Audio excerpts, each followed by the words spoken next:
வேத வசனம் மார்க்கு 16ஆம் அதிகாரம் 15ஆம் வசனம். பின்பு அவர் அவர்களை நோக்கி, நீங்கள் உலகமெங்கும் போய் சர்வ சிருஷ்டிக்கும் சுவிசேஷத்தை பிரசங்கியுங்கள். அருமையானவர்களே, இயேசு கிறிஸ்துவின் ரட்சிப்பின் செய்தியை, சுவிசேஷத்தை பிரசங்கிப்பது அவரை அறிந்த ஒவ்வொருவர் மேலுள்ள கடமையாகும். அமெரிக்க தேசத்திலே ஒரு ஈஸ்டர் பண்டிகை ஆராதனையில் ஒரு குருவானவர் பிரசங்க பீடத்தில் செய்தி நேரத்தில் ஏறினார். சபையாரை பார்த்து சொன்னார், அன்பு சபையாரே, என்னை பொறுத்து கொள்ளுங்கள். சவரம் பண்ண எனக்கு நேரம் கிடைக்கவில்லை. எனவே இப்பொழுது சவரம் பண்ணிக்கொள்கிறேன் என்று நிதானமாக பிரசங்க பீடத்தில் நின்றவாறே சவரம் செய்து முடித்தார். அதற்குள் சபையிலே பெரும் முறுமுறுப்பு ஏற்பட்டது. ஆளாளுக்கு ஒவ்வொன்று பேச ஆரம்பித்தார்கள், முணங்க ஆரம்பித்தார்கள். போதகர் சொன்னார், அன்பர்களே, நான் சவரம் பண்ணி முடிப்பதற்குள் உங்களில் அநேகர் பொறுமையை இழந்தீர்கள்.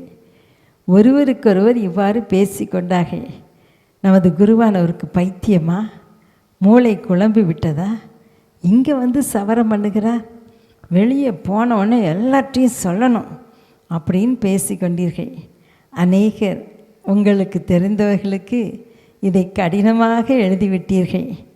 அது செல்ஃபோன் இல்லாத காலம்.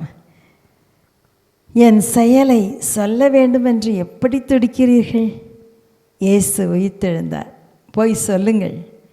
இதுதான் அவருடைய ஈஸ்டர் அருளுரை.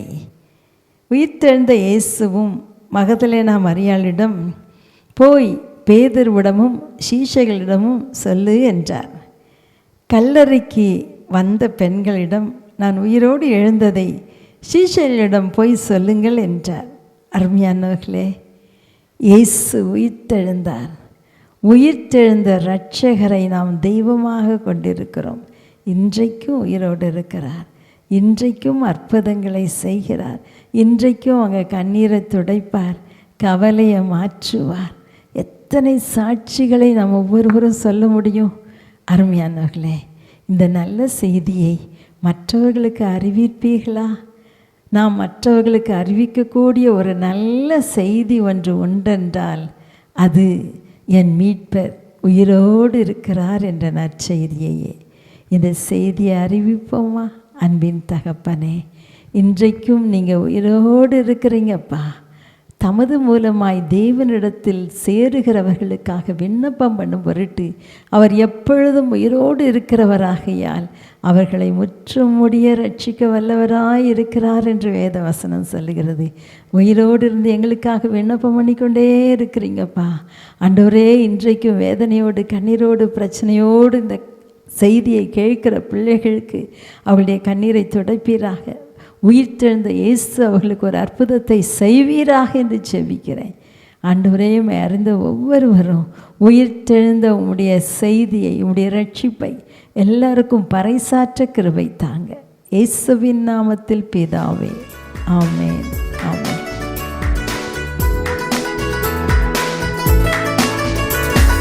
சுவிசேஷம் அரிதான பொக்கிஷமே, அளவிட முடியாத ஐஸ்வர்யமே. சுவிசேஷம் அரிதான பொக்கிஷமே, அளவிட முடியாத ஐஸ்வர்யமே, அழியாத செல்வமே, அன்பு நிறை ஔஷதமே. இது கிடைக்க பெற்ற நான் ஒரு பாக்கியவான், இது கிடைக்க பெற்ற நான் ஒரு பாக்கியவான். சிலராகிலும் ரட்சிப்பை காண செலவாகணும் என் காலம் நேரம். சிலராகிலும் ரட்சிப்பை காண செலவாகணும் என் காலம் நேரம். என்னால் இயன்ற மட்டும் சுவிசேஷம் சொல்ல வேண்டுமே. எந்த நீ சுவி இரட்சகரே, என் ஏக்கம் நோக்கம் அதுவே.